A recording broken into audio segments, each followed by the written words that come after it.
नहीं चल सकेंगे, स्वभाव बन जाएगा। पहले माला लेकर के आपको भजन करना पड़ेगा, मनी राम जी को माला पर केंद्रित करना पड़ेगा। पर जब खूब अच्छी तरह से भजन का अभ्यास बन जाएगा तो फिर माला न भी रहेगी तब भी भजन बनेगा, अजपा जाप होगा, मन में जाप चलेगा। परंतु जो सिद्ध कोटि के महापुरुष हैं, जिनका मन ही निरंतर भजन में संलग्न रहता है, यदि वो माला लेते हैं तो लोक शिक्षा के लिए, क्योंकि बड़े लोगों का छोटे लोग अनुसरण करते हैं। महाजनों ये न गता सब पंथा, महाराज संत सदगुरु को माला लेके देखेंगे तो हम भी माला लेके भजन करेंगे। तो हम लोगों की शिक्षा के लिए लेते हैं, भले ही उन्हें जरूरत नहीं। किसी ने दादू जी से कहा, दादू जी आप माला नहीं लेते, पहले तो आप बहुत भजन करते थे 24 घंटे, आजकल आपके हाथ में माला नजर नहीं आती, तो क्या मन में मानसिक जाप चलता है आपका? तो कहते हैं माला जपो न कर जपो। बहुत से लोग माला में नहीं जपते तो उंगलियों में कर माला कर लेते। माला जपो न कर जपो, जिह्वा जपो न राम। अरे तो फिर क्या जप करना छोड़ दिया? करते क्या हो? बोले सुमिरन मेरा हरि करे, सो मैं पावा विश्राम। अब भजन करते करते राम राम रटते रटते स्थिति ये हो गई कि राम जी मेरा भजन करने लगे, राम जी मेरा स्मरण करने लगे, तो सुमिरन मेरा हरि करें, मैं पावा विश्राम। पहले हमने किया, अब वो हमारा कर रहे हैं। जग जप राम राम जप जी। भक्त जब भगवान का सतत जप करता है तो फिर भगवान उसका स्मरण करने लगते हैं। ये स्थिति हो, प्रेमी प्रेमास्पद बन जाता है, प्रेमास्पद प्रेमी बन जाता है। ये प्रेम की पराकाष्ठा है, ये भजन की पराकाष्ठा है। इसलिए विधि निषेध बहुत आवश्यक है, हमें उसका पूरी तरह शास्त्र सम्मत आचरण करना चाहिए। शास्त्रों में जो लिखा है उसका पालन करना चाहिए। पहले ब्रह्मचारी बनाया जाता है तो शिखा सूत्र धारण कराया जाता है। शिखा सूत्र के नियम होते हैं, ब्राह्मण यज्ञोपवीत धारण करे, ब्रह्म ग्रंथि आदि, और यज्ञोपवीत की शुद्धता का ध्यान रखना पड़ता है। कान पे चढ़ाओ, कब चढ़ाओ, कैसे चढ़ाओ, आदि आदि, इन सबके विधान है। परंतु जब ब्रह्मचारी की अवस्था में रह करके हमने इतना विधि विधान से सब अग्निहोत्र और सब कर्म किए, वैदिक कर्म किए, कर्म करते करते का अब शास्त्र सम्मत अभ्यास इतना हो गया जीवन में कि अब शिखा सूत्र का त्याग करके हम सन्यासी बन जाएं तब भी धर्म विरुद्ध आचरण हमसे नहीं हो, क्योंकि अभ्यास हो गया। जैसे पहले मोबाइल जब नया नया आता है तो एक एक अक्षर हम देखते हैं टाइप करते समय, मैसेज भेजते समय, आजकल की भाषा में ही दृष्टांत देने पर लोगों को जल्दी समझ में आएगा। तो एक एक चीज देख करके हम लोग मैसेज भेजते हैं उसी मोबाइल से, और जब बहुत अच्छा अभ्यास हो जाता है, अक्षरों का बोध हो जाता है, मोबाइल बहुत दिन तक रहते रहते खूब अच्छी तरह से मैसेज भेजने का अभ्यास हो गया, तो स्थिति ये आती है कि हम बिना मोबाइल देखे भी मैसेज भेजना चालू कर देते हैं, और बिल्कुल सही होता है। जिनको बहुत तगड़ा अभ्यास हो जाता है वो भले ही मोबाइल ना देखें, बिना देखे ही मैसेज कर सकते हैं। जो इसी में खूब अच्छी तरह रचे पचे होते हैं ना, वो सब जानते हैं। बोलो राधे राधे। परंतु अभ्यास पहले किया तब बात बनी। उसी प्रकार शास्त्र के अनुसार चलने का अभ्यास करो ब्रह्मचर्य जीवन में, और जब अभ्यासी जीवन हो जाएगा तो फिर आप सन्यासी बन करके शिखा सूत्र को त्याग करके उससे ऊपर उठ गए। अब आपका आचरण ही ऐसा शास्त्र सम्मत बन चुका है कि आप उसके विरुद्ध चल ही नहीं सकोगे, अशास्त्रीय कोई कर्म कर ही नहीं सकते। जिसने कभी भी जीवन में नॉनवेज से हाथ नहीं लगाया, मांसाहार नहीं किया, और सदा सात्विक भाव में रहा, उसके सामने तुम रख दोगे तो खाना तो दूर रहा, वो देखने से नाक भौं सकोड़ने लगेगा और उसका मन खराब होने लगेगा। अरे भाई हटाओ, सामने से हटाओ, वो देख नहीं सकता, खाने की तो कल्पना क्या। पर जिनको जो निरंतर खा रहे हैं वही वस्तु देख करके उनके मुंह में पानी आ रहा है। वो खाने के लिए जब विशेष फंक्शन होता है तो उसको उसी में उन लोगों को मूड बनता है, उसके बिना आनंद ही नहीं आता।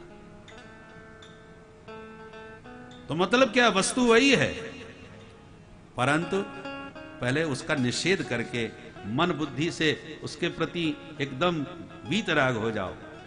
और जब वीतराग हो जाओगे ईमानदारी से भीतर से, तो फिर तुम्हारे सामने वो आ भी जाए तो कोई प्रभाव नहीं पड़ने वाला, क्योंकि आप मन से मान चुके हैं कि ये घृणित है। और जब तक मन में अनुराग बैठा है तब तक आप विचलित कभी भी हो सकते हैं। उपलब्ध नहीं है इसलिए आप नहीं पाते, परंतु जिस दिन उपलब्ध हो गया और मन में उसके प्रति विरक्ति नहीं है तो आप प्रभावित हो सकते हैं। इसलिए शास्त्र सम्मत आचरण करो। शास्त्र के आचरण से ही आप अपने आप धर्ममय हो जाओगे। तुम्हारा जीवन, तुम्हारी सोच, तुम्हारी क्रिया सभी धर्म परायण हो जाएगी। और फिर कभी धर्म विरुद्ध आचरण आपसे बन ही नहीं सकता। एक सीमा होती है जहां पर पत्थर फेंको या कोई भी वस्तु फेंको तो नीचे गिरती है, परंतु कोई इतने तगड़े ढंग से फेंक दी जाए कि वो गुरुत्वाकर्षण से ऊपर पहुंच जाए तो फिर चिंता नहीं, वो ऊपर ही उड़ती रहेगी, नीचे गिरेगी ही नहीं। ये क्यों नहीं गिर रही? क्योंकि गुरुत्वाकर्षण की पकड़ से ऊपर चली गई। उसी प्रकार संसार के विषयों की पकड़ जब तक तुम्हारे चित्त में बनी है, आकर्षण बना रहा है, तब तक आपको आचरण धर्ममय विधिवत करते ही रहना चाहिए। और एक समय आएगा कि उससे अच्छी तरह विरक्ति हो जाएगी तो आप सन्यास धर्म में जाकर के फिर आप गलत आचरण कर ही नहीं सकते। तो प्रसंग पर आवे, सनकादिकों ने जब कहा कि चिंता का कारण क्या है, तो नारद जी कारण बता रहे हैं। बोले हम सारे तीर्थों में गए, संतों के पास भी गए, और पाखंड निरता संत, पापस्य खंड पाखंड, जो पाप का ही एक खंड है उसी का नाम पाखंड है।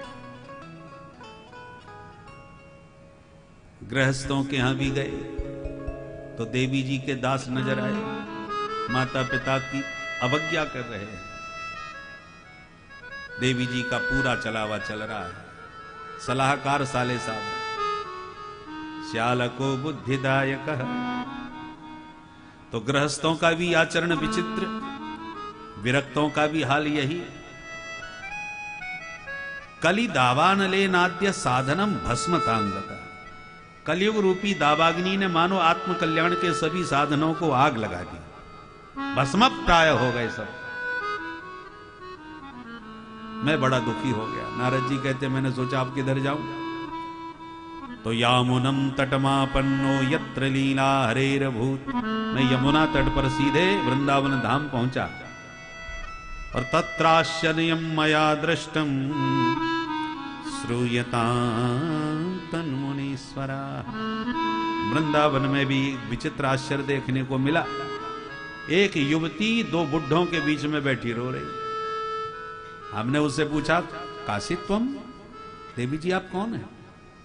तब रोती हुई देवी ने परिचय दिया, अहम भक्ति नीति ख्याता इमौ में तनयौ मतौ ज्ञान वैराग्य नामानौ कालयोगे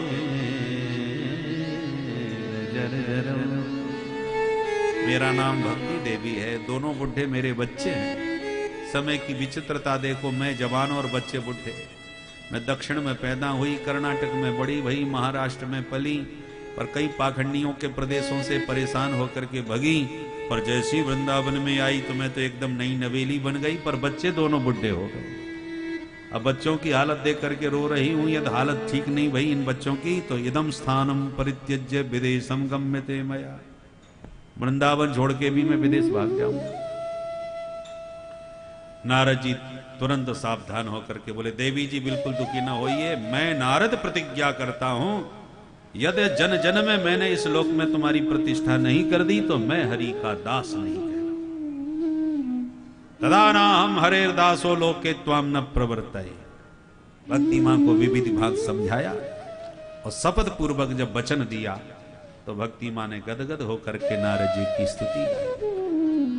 जयति जगति माया यस्य काया धवस्ते। जयति जगति माया यस्य काया धवस्ते। जयति जगति माया यस्य काया धवस्ते। जयति जगति माया यस्य काया धवस्ते। वचन रचन में कम केवलम चातनै। वचन रचन में कम केवलम चातनै। ध्रुव पदमपि यातो यत्कृपातो ध्रुवो। ध्रुव पदमपि यातो यत्कृपातो ध्रुवो। ध्रुव पदमपि यातो यत्कृपातो ध्रुवो। ध्रुव पदमपि यातो यत्कृपातो ध्रुवो। सकल कुशल पात्रं ब्रह्मपुत्रं नतास्मि। सकल कुशल पात्रं ब्रह्मपुत्रं नतास्मि। ब्रह्मपुत्रं नतास्मि। ब्रह्मपुत्रं नतास्मि। जयति जगति माया जयति जगति माया जयति जगति माया। हे देवर्षि आपकी जय हो जय हो। आपने सारी जगत को जीतने वाली माया को जीत लिया। आपके उपदेश से प्रहलाद जी भक्तों में शिरोमणि बन गए। आपके ही आज्ञा में चलने वाले ध्रुव जी महाराज ध्रुव पद के अधिकारी बन गए। तो जैसे ध्रुव प्रहलाद पर कृपा करी वैसे मेरे इन बच्चों पर भी कृपा करो बाबा। नारद जी बोले श्री कृष्ण चरणाम भोजम स्मर दुखम गमिष्यति। देवी जी चिंता छोड़ो चिंतन करो। श्री कृष्ण के चरण कमलों की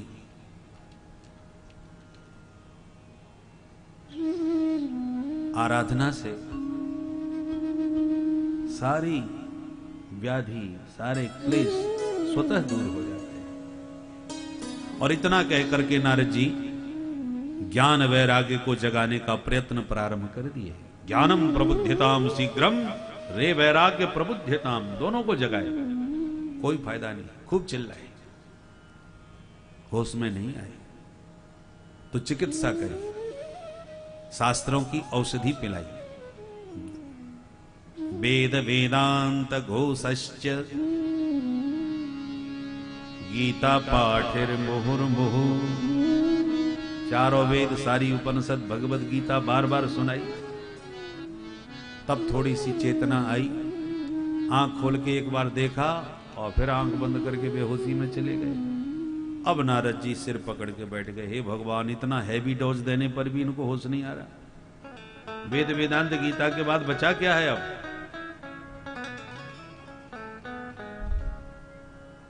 चिंता में जब बैठे तो आकाशवाणी हुई। व्योम वाणी तदई बाभू मारे से खिद्यतामिति। उद्यम सफलस्तेयं भविष्यति न संशयः। आकाशवाणी ने कहा तुम्हारा उद्यम सफल होगा, इसमें कोई संशय नहीं है। नारद जी बोले पर सफलता दिखती तो है नहीं। आकाशवाणी बोली सत्कर्म करो तब सफल हो। नारद जी बोले तो इतनी देर से हम कर क्या रहे थे भाई? इतना वेद वेदांत गीता सब सुनाया, ये सत्कर्म नहीं है क्या? कौन सा सत्कर्म करूं? आकाशवाणी ने कहा संतों से पूछो, संत बताएंगे। अब नारद जी बड़े चक्कर में, देखो तो आकाशवाणी ने कोई बात ठीक से समझाई नहीं। न तो सत्कर्म का नाम बताया और न संत का नाम बताया। कोई संत बताएगा? चलो ढूंढते हैं ये सत्कर्म क्या चीज है। जो महात्मा मिलते हैं उन्हीं को प्रणाम करके नारद जी पूछते हैं, बाबा जी कृपा करके ये बताओ सत्कर्म किसे कहते हैं। जिससे भी प्रश्न करते हैं भाई महात्मा हाथ जोड़े लेते, नारद जी दुनिया भर में घूमते हो, ब्रह्मा के बेटा हो, अव्याहत गति पूरे ब्रह्मांड में, और हमसे पूछने आए हो कि हम बताएं तुम्हें सत्कर्म।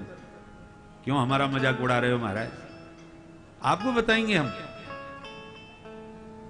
नारद जी बेचारे रह जाते, जिनकी बहुत ख्याति थी, बड़े भारी जगत गुरु, उनके पास पहुंचे, महाराज बहुत नाम सुन के आया हूं, कृपा करके बताइए ये सत्कर्म किसे कहते हैं। उन्होंने इशारा कर दिया, आजकल हमारा मौन व्रत चल रहा है, मौन खोल दे दो फिर जवाब देते हैं। मौनी बाबा बन के इज्जत बचानी पड़ी।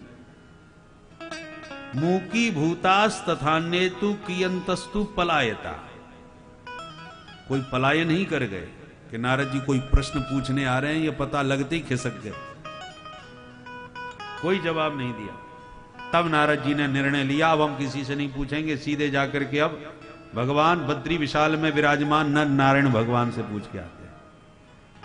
तो नारद जी सीधे बद्रीनाथ बद्री विशाल में नर नारायण से प्रश्न करने आ रहे थे। सो नर नारायण तो मिले नहीं, चारों भैया सनकादिक रास्ते में मिल गए। उन्होंने समस्या का कारण पूछा, नारद जी ने कहानी सुना दी और अंत में कहा कि अब आपसे ही हमारा प्रश्न है, अब आप ही हमें बता दीजिए सत्कर्म किसे कहते हैं, क्योंकि आप भी बहुत उच्च कोटि के महात्मा हो। सनकादिक हंसने लगे, इतनी मामूली सी बात पर इतने परेशान। मां चिंताम गुरु देवर्षि, देवर्षि बिल्कुल चिंता छोड़ दीजिए, उपाय हम बताएंगे आपको। क्या सत्कर्म क्या है? बोले श्रीमद्भागवतालाप सतुगीत शुकानिधि। वो सत्कर्म श्रीमद् भागवत महापुराण ही है, जिसके श्रवण करने से ज्ञान वैराग्य स्वस्थ मस्त होके मैया के साथ ताता थैया करके नाचेंगे, ये हमारा दावा है। नारद जी बोले माफ कीजिए महाराज, आपके दावा में हमें तो दम नजर नहीं आ रहे। क्यों? अरे जब चारों वेद सुनाए बैठे हम, उनसे कुछ नहीं हुआ तो भागवत से क्या हो जाएगा? भागवत में जो भी कुछ है वेदों के मंत्रों की ही व्याख्या है, इसलिए वैदिक सूत्र से ही इसका शुभारंभ हुआ है। जन्माद्यस्य यतः, ये ब्रह्म सूत्र का दूसरा सूत्र है। तो जिन वैदिक सूत्रों की व्याख्या श्रीमद् भागवत में है, वो सारे वेद हम सुनाए बैठे। अब जब वेदों से ही कुछ नहीं हुआ तो फिर भागवत से क्या हो जाएगा? है तो उसी की व्याख्या। सनकादिक बोले आप गलत सोच रहे हैं नारद जी। कोई रसीला आम का फल खा के कहे कि जब फल में इतना रस है तो वृक्ष में कितना होगा, और वृक्ष चबाने लग जाए तो क्या उसे रस मिल जाएगा? कभी नहीं। शुद्ध घी से भंडारा चल रहा है, पूड़ियां निकल रही हैं, घी खत्म हो गया, अब क्या करें? बोले घी खत्म हो गया तो दूध तो रखा है, उसी में सेक लो, दूध में पूड़ी सीख जाएंगी। अब कोई तर्क करे क्यों नहीं सीखेंगी, दूध तो घी का भी बाप है। आकर के घी निकला कहां से? दूध से ही तो निकाला गया ना। तो पहले तो दूध था, बाद में घी निकला है। तो जो काम घी ने कर दिया वो दूध क्यों नहीं कर सकता? नहीं कर सकता।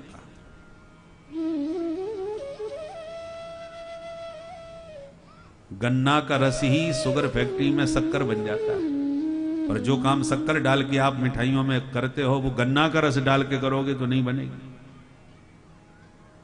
वेद है गन्ना का रस, तो भागवत बनी है उसी की शक्कर।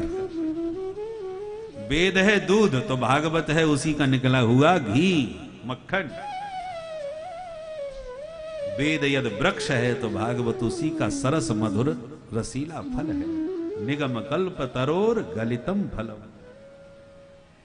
इस प्रकार अनेक दृष्टांतों से समझाया, तब संशय भ्रम नारद जी का मिट गया और हाथ जोड़ के बोले भाग्योदयेन बहुजन्म समर्जितेन सतसंगमं च लभते पुरुषो यदा वै अज्ञान हेतु कृतमोह मदान्धकार न संविधाय हि तदोदयते विवेक। जन्म जन्मांतर के जीव के जब भाग्योदय होते हैं तब किसी दिव्य संत के दर्शन और सत्संग की प्राप्ति होती है। सत्संग से क्या होता है? उदयते विवेक, जीव का विवेक जाग जाता है, और जिस विवेक के उदय होते ही अज्ञान का मोह जनित जो अंधकार है वो सब समाप्त हो जाता है। गोस्वामी जी अनुवाद कर रहे हैं, बिनु सत्संग विवेक न होई, बिनु सत्संग विवेक न होई, बिनु सत्संग विवेक न होई, बिनु सत्संग विवेक न होई, राम कृपा बिनु सुलभ न सोई, राम कृपा सुलभ न सोई, राम कृपा सुलभ न सोई, राम कृपा सुलभ न सोई, बिनु सत्संग विवेक, सत्संग विवेक, सत्संग विवेक न होई। बिना सत्संग के विवेक नहीं होता, पर सत्संग बिना प्रभु की कृपा के सुलभ नहीं होता। नारद जी बोले, भैया अब तो आप ही मुझे सुनाओ, मुझे आपके श्रीमुख से एक बार भागवत सुना देंगे? तो कब और कहां? बोले चलो अभी चलते हैं। महात्माओं को कथा सुनने का मन हो तो मुहूर्त की जरूरत नहीं पड़ती, उनके लिए तो सदा मुहूर्त है, इसके अलावा काम ही क्या है। तुम भी फक्कड़ हम भी फक्कड़, ना तुम्हारा कोई आश्रम ना हमारा कोई आश्रम, तुम भी रमते बाबा हम भी रमते बाबा। सनकादिक भी वैसे और नारद जी भी वैसी फक्कड़। तो चले कहां? बोले चलो हरिद्वार में गंगा के किनारे। तो बद्रीनाथ से उतर के हरिद्वार में आ गए।